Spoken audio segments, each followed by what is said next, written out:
నంద్యాలలో జరుగుతున్నది ధర్మయుద్ధం, మనదే విజయం కావాలి. ఉప ఎన్నికల ప్రచారంలో భాగంగా కర్నూలు జిల్లా నంద్యాలలో వైఎస్ఆర్ కాంగ్రెస్ పార్టీ అభ్యర్థి శిల్పమోహన్ రెడ్డి తరపున వైసీపీ అధినేత జగన్ ప్రచారానికి వచ్చారు. ఈ సందర్భంగా బహిరంగ సభ వేదికపై జగన్ మాట్లాడుతూ 2019లో జరగబోయే కురుక్షేత్ర సంగ్రామానికి నాంది ఈ ఎన్నికలు. ప్రజలది శ్రీకృష్ణుడి పాత్ర.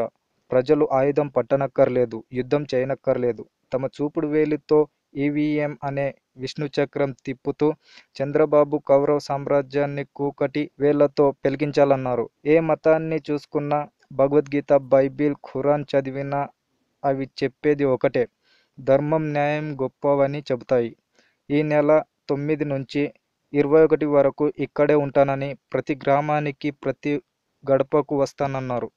శిల్పా అన్నను ఆశీర్వదించి గెలిపించాలని, టీడీపీ హామీలను నమ్మొద్దని పిలుపునిచ్చారు.